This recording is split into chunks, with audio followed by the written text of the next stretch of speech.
Ada seorang anak muda, belagunya bukan main ngomong kepada saya ya.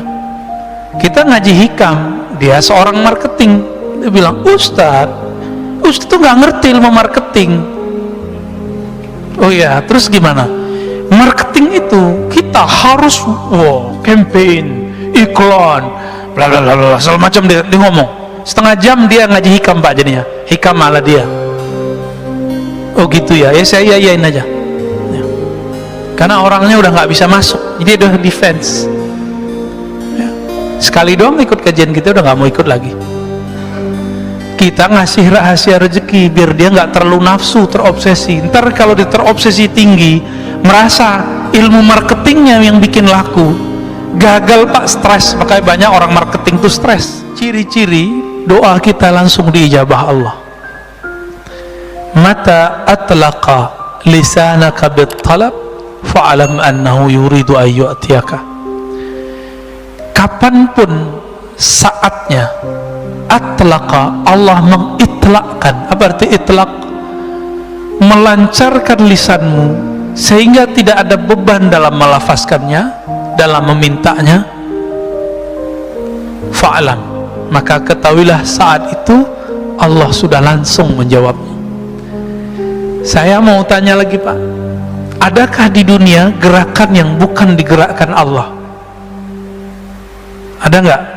Kalau ada berarti ada Tuhan selain Allah. Gimana? Jadi yang gerakin kita doa itu siapa sih? Allah. Kita usaha, mentok, pusing, tahu-tahu kita ada aja jalannya. Yang membuka jalan itu siapa? Kita atau Allah? Oh itu kan koneksi saya Ustadz. Kita sudah menuhankan diri sendiri. Hati-hati. Afara'aita man ittakhadha ilahahu hawa. Maka apakah engkau melihat orang yang menjadikan Tuhan dia, pujaan-pujaan dia, yang dia puja-puji itu dirinya sendiri. Jika orang alim dia merasa dirinya pinter, tuh lihat saya jamaah saya banyak itu, tuh lihat saya ilmu saya banyak. Nah orang begini sudah menuhankan dirinya. Mau dia gelarnya mursyid, mau gelarnya doktor, LCMA, kiai 1000 kali, itu tetap di dalamnya iblis. Orang yang memuji-muji dirinya sendiri itu iblis Pak. Nauzubillah min dzalik. Kecuali dia memulangkan pujian itu kepada Allah Subhanahu wa ta'ala. Yang berhak dipuji siapa? Allah ya. Maka orang yang memuji dan memusuhi kita itu gerakan dari Allah. Marah gak Allah menggerakkan? Marah gak? Maka jangan terlalu senang dipuji orang, jangan sedih juga kalau dicaci maki orang, karena itu semuanya gerakan dari Allah. Wa ma tasyauna illa ayyasha Allah. Tidaklah engkau berkehendak kecuali kehendakmu tunduk kepada kehendak Allah Subhanahu wa ta'ala. Ada seorang anak muda, belagunya bukan main ngomong kepada saya ya. Kita ngaji hikam, dia seorang marketing. Dia bilang, Ustadz tuh nggak ngerti ilmu marketing. Oh iya, terus gimana? Marketing itu kita harus campaign, iklan, bla bla bla, segala macam. Dia ngomong setengah jam, dia ngaji hikam Pak, jadinya hikam malah dia. Oh gitu ya, saya iyain aja ya. Karena orangnya udah nggak bisa masuk, jadi dia udah defense ya. Sekali doang ikut kajian kita udah nggak mau ikut lagi. Kita ngasih rahasia rezeki biar dia nggak terlalu nafsu, terobsesi. Ntar kalau dia terobsesi tinggi, merasa ilmu marketingnya yang bikin laku, gagal Pak, stres. Makanya banyak orang marketing tuh stres. Tiap hari itu lebih stres dari tukang cangkul Pak. Orang nyangkul di sawah, pulang-pulang capek, tidur. Orang marketing udah jam 1 malam masih mikirin besok mau ngapain gitu. Nggak keringetan, malah kerja di bawah AC, tapi pikirannya tertekan terus ya. Gimana pakai kecerdasan dia. Sahabat saya jadi fundraiser di salah satu lembaga zakat terkenal di Indonesia. Orang tamatan kuliah dakwah Pak, nggak ngerti ilmu marketing versi ilmu marketing konservatif sekuler. konvensional lah istilahnya ya. Karena sekarang ada istilahnya bank hukum positif, bank konvensional gitu ya. Ini nggak punya tuh ilmu begitu. Tapi ketika dia jadi direktur fundraising, kenaikan fundraising itu melewati direktur-direktur sebelumnya yang ahli manajemen dan ahli marketing. Saya candain, Tat, ente pegangannya apa gitu? Ente pakai pelet ya gitu? Candainnya apa? Enggak, saya cuma pakai rotibul hadar, rotibul atos aja Ustaz katanya. Maksud rotibul hadar, rotibul atos isinya apa? Rotibul hadar, rotibul atos yang kita baca tadi.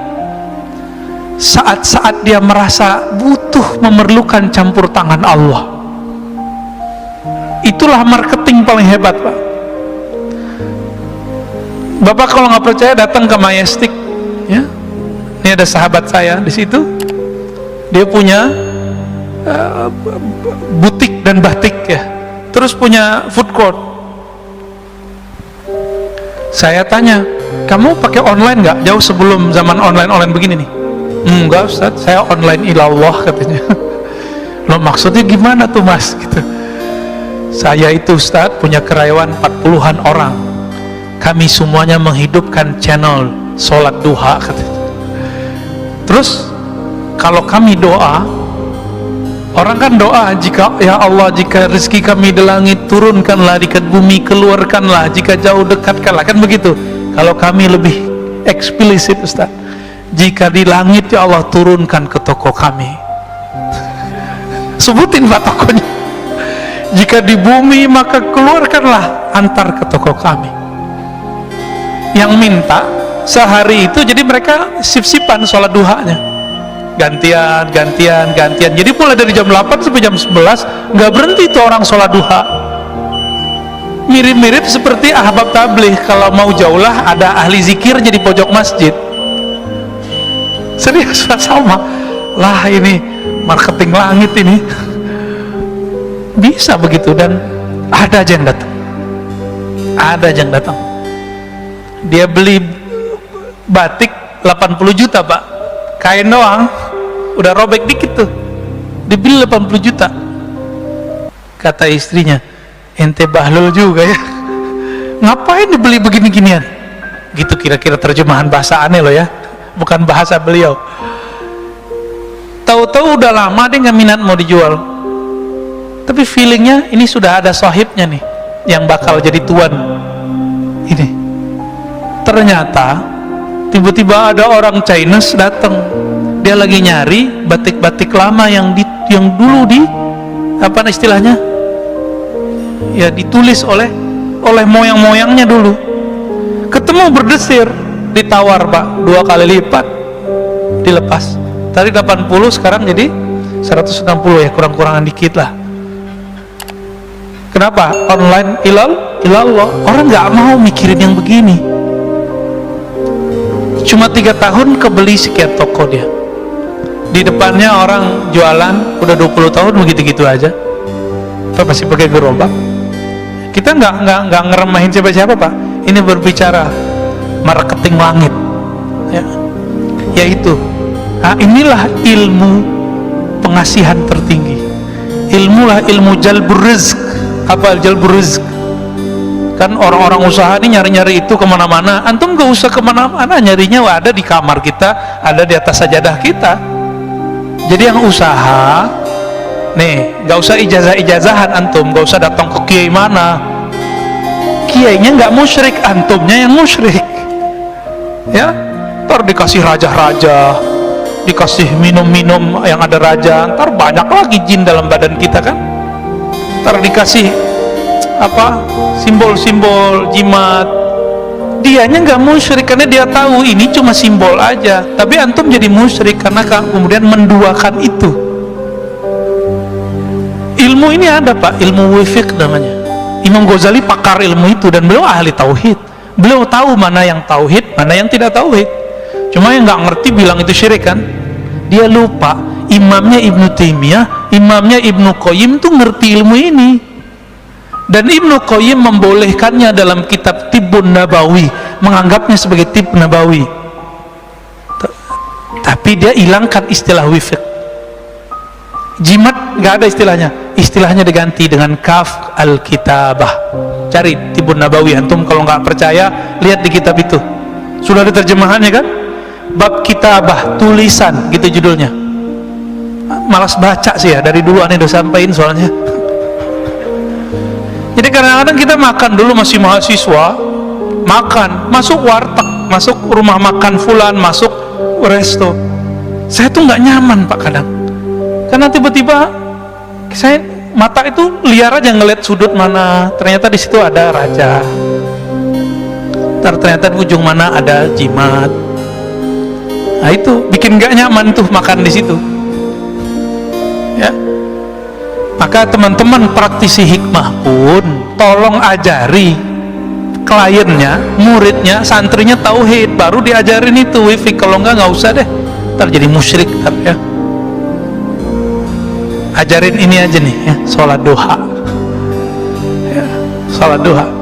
Saya punya guru ini terakhir ya, sebelum tanya jawab. Ada tanya jawab Pak Mirwan? Ada ya. Guru saya dari remaja umur belasan tahun nggak pernah ninggalin duha Pak. Itu kalau pagi-pagi beliau beli telur atau beli makanan untuk anak-anaknya, kalau belanja di toko kelontong, itu toko itu laku sampai malam Pak. Kenapa? Berkah sholat dia, dimanapun dia jalan diberkahi Allah. Ada dalilnya nggak tuh? Musyrik atau?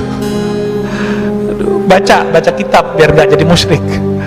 Dalam kitab Ibnu Mubarak, kitab Az-Zuhud, disebutkan bahwa jika ada seorang yang berzikir atau yang berjalan ke majelis ilmu atau berjalan ke masjid Allah, itu bongkahan bumi, debu-debu yang kita injak, dia berkata, wahai tanah di sampingku, saksikan aku diinjak oleh hamba Allah. Senang dia Pak. Jadi kalau dibalik gimana? Kalau kita maksiat di bumi Allah, itu bumi ngutuk-ngutuk kita Pak. Oi cepetan pergi gitu. Semoga kamu ketahuan. Maka kita ketakutan kalau kita maksiat Pak. Allahumma sholli ala nabiyina Muhammad.